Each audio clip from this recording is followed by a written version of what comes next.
নমস্কার বন্ধুরা, আজকে আমি তোমাদের সাথে নিরামিষ একটি রেসিপি শেয়ার করব। আমার বাড়িতে দোল উৎসব গেল, তো এর জন্য আমি নিরামিষভাবে আলুর দম করেছিলাম। অনেকভাবেই তো আলুর দম তোমরা খেয়েছো, তো আমি যেভাবে করেছি সেভাবেই তোমাদের সাথে শেয়ার করছি। এভাবে একবার বাড়িতে বানিয়ে দেখতে পারো। এটা কিন্তু খেতে একটু অন্যরকম টেস্ট হয়, খেতে কিন্তু খুব দুর্দান্ত লাগে। তো যেভাবে করেছিলাম সেটাই শেয়ার করছি। তো প্রথমে আমি একটু নুন জলে ফেলে আলু দিয়ে আলুগুলোকে সিদ্ধ করে নিয়েছিলাম। এবার জলটা ঝরিয়ে নিয়েছি। এবার আলুগুলোর যে খোসাগুলো আছে সবগুলো খোসা আমি এভাবে করে ছাড়িয়ে নেব। তা আলুগুলোর সবগুলো খোসা আমার ছাড়ানো হয়ে গিয়েছে। এবার যেটা করব, আলুগুলোকে আমি ভেজে নেব। এর জন্য কড়াইতে তেল দিয়ে দিয়েছিলাম। তেলটা হালকা গরম হয়ে আসার পরে এর ভিতরে একটু নুন হলুদ ফেলে একটু সামান্য নাড়িয়ে নিলাম এবং এর ভিতরে একে একে আমি আলুগুলো সব দিয়ে দিলাম। একটু নাড়িয়ে চাড়িয়ে নিচ্ছি। আলুগুলো ভাজতে ভাজতে আমি একটা মশলা বেটে নেব।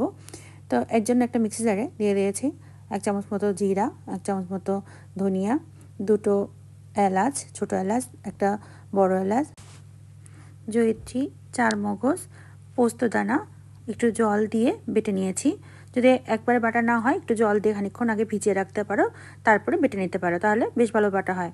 এদিকে আমি আলুগুলো বেশ লাল লাল করে ভেজে নিয়েছি। এবার আলুগুলোকে একটা পাত্রে তুলে নিচ্ছি।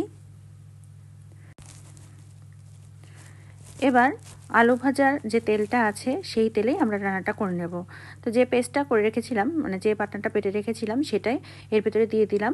এই বাটনাটা মানে যে পেস্টটা করেছিলাম সেই পেস্টটার ভিতরে তোমরা চাইলে টমেটো দিতে পারো। আমার কাছে টমেটো ছিল না, এই জন্য আমি দেইনি। যাই হোক, এভাবে পেস্টটা করে নিয়েছিলাম, সেটাই দিয়ে দিলাম।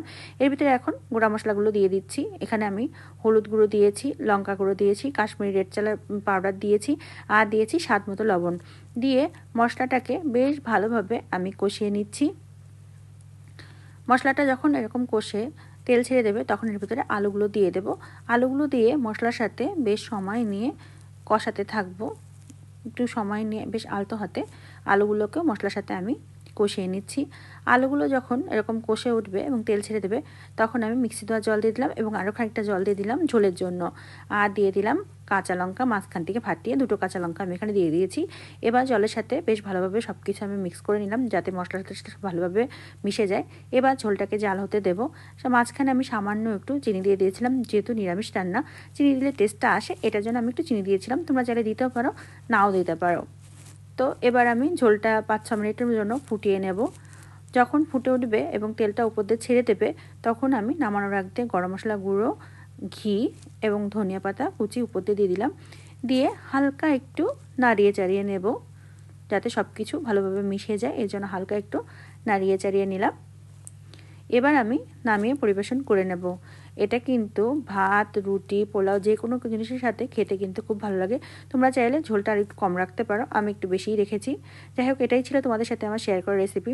আমার ভিডিওগুলো যদি তোমাদের ভালো লেগে থাকে অনুরোধ রইল আমার চ্যানেলটিকে সাবস্ক্রাইব করে আমার পাশে থাকার জন্য।